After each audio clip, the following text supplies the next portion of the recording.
Before I begin, let me apologize for the difference in audio quality.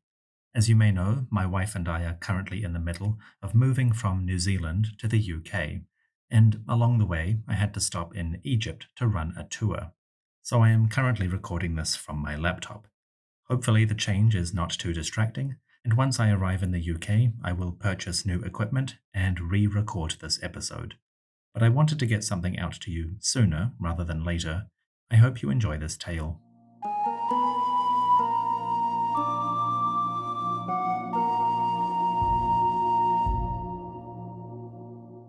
One day, around 1295 BCE, give or take, the nobles of Waset, modern Luxor, gathered for a ceremony.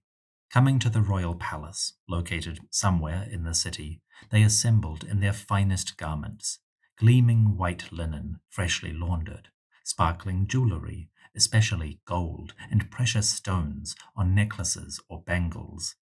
Ostrich feathers waved above their heads, held by servants, fan-bearers, who ensured their master's comfort. Their sandaled feet slapped and scuffed on floors of brick and plaster. To their noses they held lotus flowers, dispelling any odors or unwanted scents. Eyes darkened with kohl, hair sprinkled with perfumes and oils. The rich and powerful of southern Egypt gathered to witness a ceremony. It was a celebration in honor of a man, not the king, Sety I, but one of his servants. His name was Paser. Paser was well known to Pharaoh Sety.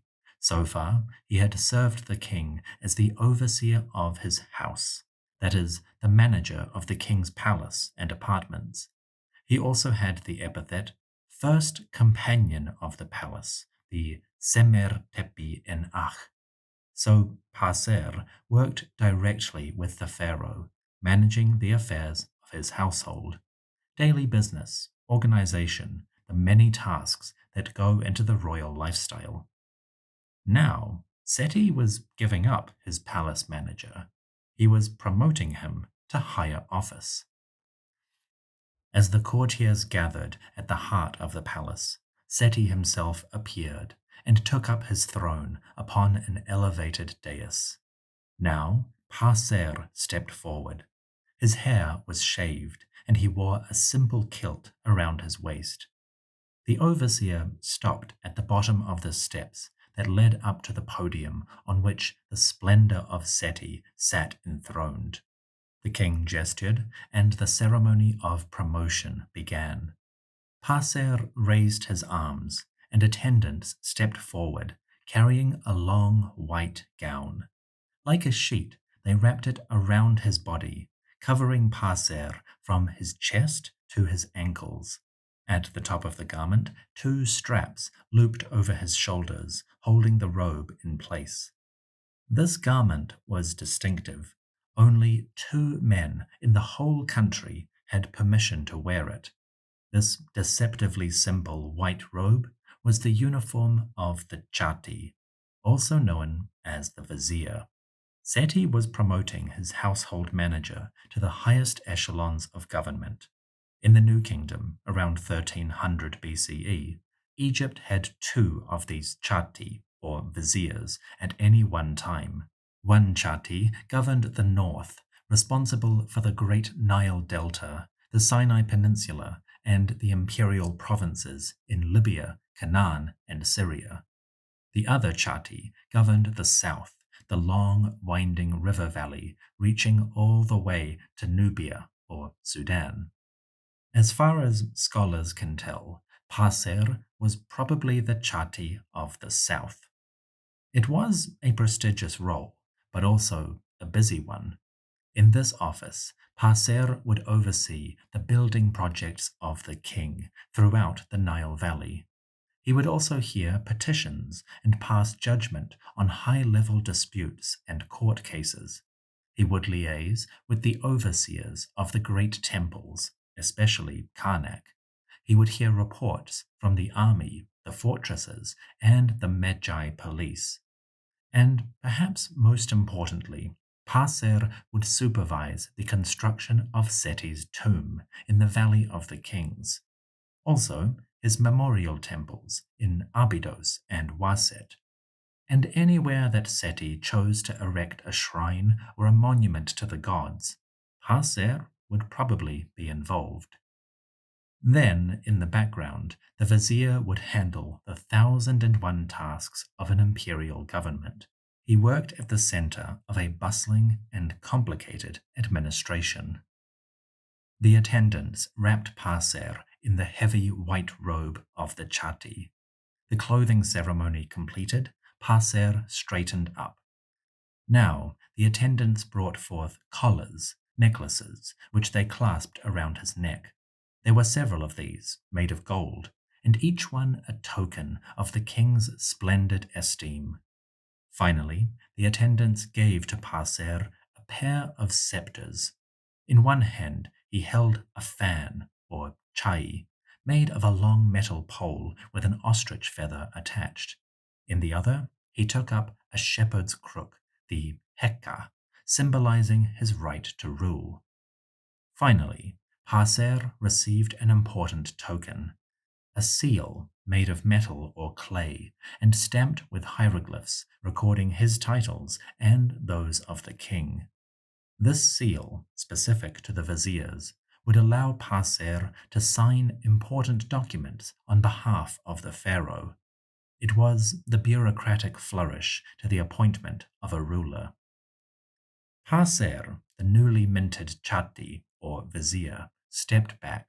He bowed deeply before Sety, and then, straightening, turned to face the court. As he did so, the great and powerful of Waset raised their arms in celebration. Paser's entourage, his clients and followers, shouted his name in praise. A clamor arose, and the court echoed with celebrations. Paser had achieved the highest rank an official could seek. He was the king's right-hand man.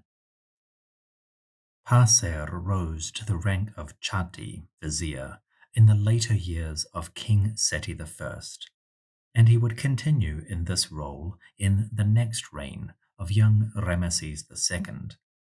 Paser's career, his work for these pharaohs, is well documented in various records and on the walls of his tomb. The grave of Paser in the hills west of Luxor, ancient Waset, includes scenes like the one I just described, and it has texts that record Paser's biography, his religious beliefs, and his duties for the rulers. This monument and the records of Paser give us a lovely insight into the life of a particular individual and the work he did in the highest levels of society around 1295 BCE. On the walls of his tomb, Paser gives us a short biography, describing his origins, his rise through the ranks, and the praise which the Pharaoh of Egypt gave him. In the style of the time, Paser records his biography as a speech or address made directly to the king, in this case Sety I. So he places his own life and his own achievements within the favor and glory of the reigning pharaoh. Describing his life, Paser says the following, quote, "Hail to you, king of Egypt, the Ra, or son, of the 9 bows, the enemies of Egypt. You are a god who lives on Ma'at, who perceives that which is in people's hearts, who judges people, knowing that which is within them. You are shrewd, like the lord of Chemenu, that is, the god Jehuti or Thoth. You know things like Ptah, the creator of the workshops. My lord, the Pharaoh, commanded that this humble servant, Paser, should be elevated to the rank of first companion of the palace, and he promoted him to be the chief of the household and the high priest of the goddess Weret Hekau, the great of magic. Then the king appointed me to be the governor of the city of Waset, and the Chatti vizier, who determines that which is right. And he, the king, ordered me to receive the tribute of the southern and northern countries for the treasure houses of the victorious king.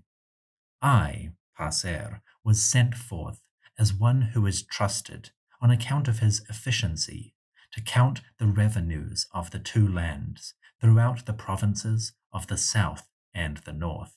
I am the true royal scribe, beloved of the king, one who is greatly favored by the good God, the overseer of works in mighty monuments, the supervisor of all the artisans of the king, the one who leads the festival of Amun, the governor of the city and the Chatti Vizier, Passer, the true of voice. O companions and great ones of the palace, O courtiers who are in the house of the king, pay attention to the plans of this good god, Sety. How fortunate is one who lives to an old age. I have reached this state by doing that which is right, Ma'at, on behalf of my God, so that he will grant me a place on the western side. It is done by decree of Amun-Ra, and I have reached a state of being revered. End quote. Passer's tomb was decorated during the time of Ramesses II, so he is looking back over a long life in service to two kings. The first section of his biography is devoted to his time under Sety I, and he includes the long titles and names of that particular ruler. Later, he switches to talking about Ramesses II, but we'll cover that half of the biography at a future date. Despite the name, ancient Egyptian biographies do not function in quite the same way as modern or Western traditions. We get hints and details about their careers, how they progress through the ranks. But because this is a royal society with a strict religious outlook on the place of the king and everyone's position in relation to that figure, Passer and others like him describe their lives in terms related to the pharaoh. Everything they achieve is at the mercy or favor of the king, and that includes the small biographical details of their life and progress through their career. It makes it hard to construct a compelling narrative in the sense of a memoir or autobiography, but we do get little hints. Elsewhere in the tomb, Passer gives us additional insights into his religious beliefs. For example, he includes hymns to specific deities associated with the rising and setting of the sun. These hymns are long, but I'll give you a short extract. Quote, "Adoring Ra, the sun, when he rises on the eastern horizon of the sky, by the hereditary noble, the city governor and vizier, Passer, the true of voice. Hail to you, O Amun-Ra, Atum Horakti, who has come forth from the primeval waters, appearing upon the face of the earth, who illuminates the two lands with his beauty, the dazzling Aten, or sun disk, and whose rising everybody praises him, the one who crosses the sky in peace, because his enemy has fallen at Ra's moment of power, the living soul who created himself, none know where he arose, the divine falcon of shining plumage, the one of Edfu who dispels all falsehood. The souls of Pe and Neken praise you, Ra. The baboons at sunrise adore you. The boat of the night is at your right. The boat of the day is at your left. And the crew of Ra, they are glad. The divine tribunal at Iunu, or Heliopolis, are in celebration when they see you overthrowing the rebel, Apophis. Your enemy has fallen to the slaughter. You shine as the Aten by day, for it is the daytime that makes your beauty. It is you, Ra, who created the life and offerings of the gods, as you traverse every district, and they rejoice. The conclave of gods offer you greetings, and Jehoti, or Thoth, himself praises you. May you grant that I, Passer, shall see you rise at the dawn. End quote. A couple of interesting tidbits here. Firstly, Passer addresses his hymn to four different deities, which include Amun, Ra, Atum, and Horakti. In English, it sounds as though he is addressing four individual names or beings, and while that is partly true, there is also a deeper layer to the phrasing. While the gods have their individual names, each of these names themselves contains a concept. Amun is the hidden force, Ra is the visible sun, Atum is the totality of existence, and Horakti is the falcon who unites the two horizons. So when we read it aloud, it sounds like the individual deities as personalities, but the ancients would have understood it to connect with deeper philosophical concepts. Additionally, we get a couple of references to Ra, the sun, as the Aten or sun disk. This might sound strange. In the days of Akhenaten, the sun disk had been elevated to a position of supreme importance. But didn't they sweep away Akhenaten and all of his ideas? Well, sort of. But when it came to the sun god, the Aten himself was never really an issue. References to the sun disk actually go back centuries before Akhenaten, and after that king died and was deleted from history, the pharaohs and their priests simply returned Aten to his traditional position. He was an aspect of Ra, a form of the sun god during the daytime, but whereas Akhenaten had elevated him above all others, kings like Sety I simply brought Aten back to a more traditional position. So we do find numerous references to Aten within the religious texts. As a devoted servant of the sun god in all of his manifestations, Haser includes such references. Beyond those deeper concepts, we also get more explicit references to Ra's power over the earth and his journey through the sky. We also hear about Ra overthrowing his rebel, a veiled reference to Apophis, the great serpent who tries to consume him. Finally, the concept of Ra as a supreme universal deity is conveyed repeatedly, and he is even the one who ensures that all other gods receive their offerings and have their domains or districts. It's an evocative text that nicely summarizes religious beliefs around the time of Seti.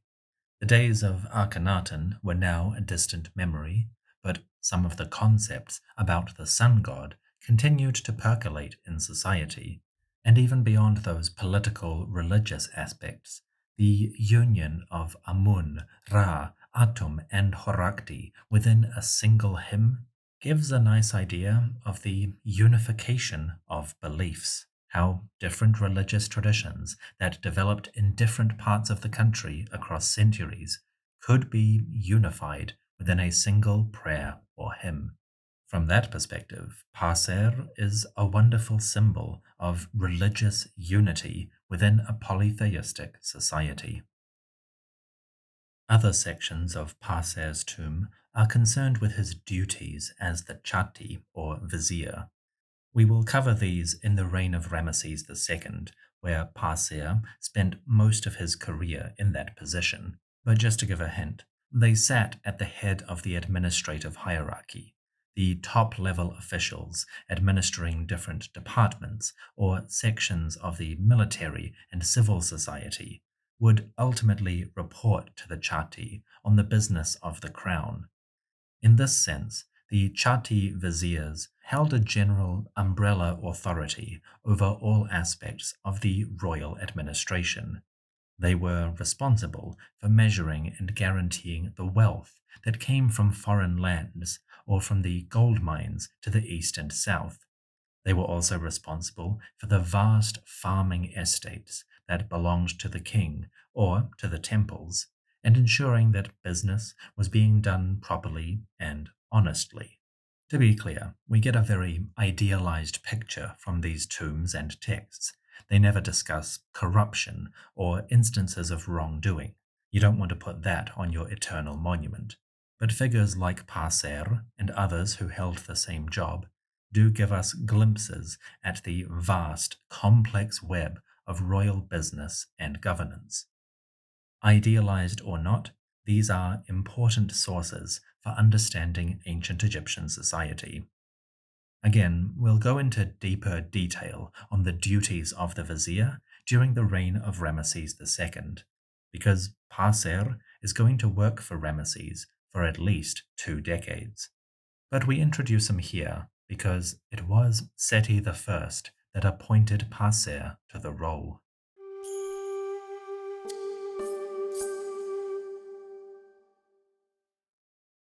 Around 1295 BCE, the king of Egypt, Men-Ma'at-Ra, or Sety I, promoted his overseer of the household to be the Chatti, or vizier. The man's name was Paser, and he now rose to the highest ranks of the Egyptian government. Within his tomb, Paser records some of these events and includes descriptions of his honoring and celebration before the king. Paser says the following, quote, "Hail to you, O Lord of Egypt, the Ra of the 9 bows, the king of southern and northern Egypt, Men-Ma'at-Ra, the Horus that appears in Waset, or Thebes, who knows the intentions and what is in people's minds, who is a Khnum, a creator, who fosters the people, who builds up the commoners, who lifts up the wretched, who elevates the noble ones. You are a Nile flood who helps the land prosper in its entirety. May you, Sety, enable me, Paser, to pass the tribunal in the next world, and to be with the ancestors. There is nothing that one can conceal in the presence of the king. His person sees everything within the innermost sanctum, past the keepers of the secret doors. The great ones and the courtiers are at the double gates within the royal presence. No one makes any complaint, and there were none there who acted superior to me, Paser. The favors of the king are bestowed upon me because I am effective. He, Sety, chose me from among the multitudes, for he recognized my good worth within his mind. I am a companion of the king's creation. His instruction is within me. Every plan is weighed within my mind, for I am knowledgeable with what he has done for me. O son of Ra, Sety, beloved of Ptah, one who is alert and sees the individual, and who knows the needs even of this humble servant. May he, the king, allow me to spend my lifetime as one rich in days and happiness. May I spend it in the necropolis beside you, O king, beside the Lord of every time. I have mixed with the great ones, with the ancestors, and with the effective spirits. May the inhabitants of the Duat, the underworld, say to me, welcome, welcome in peace. You, Paser, have done Ma'at for the Lord of Waset, and so he has assigned the west to you. For the spirit of the Osiris, the dignitary and judge, the mouth of Neken, the priest of Ma'at, the governor of the city, and the Chatti vizier, Paser, the true of voice.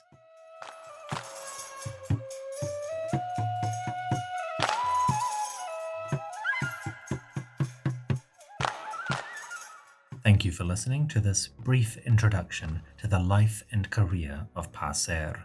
We will see him repeatedly in the years to come, but I wanted to introduce him during the days of Sety I. Once again, my apologies regarding the audio quality.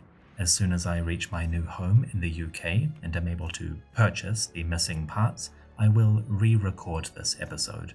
For now, I hope you enjoy this small story.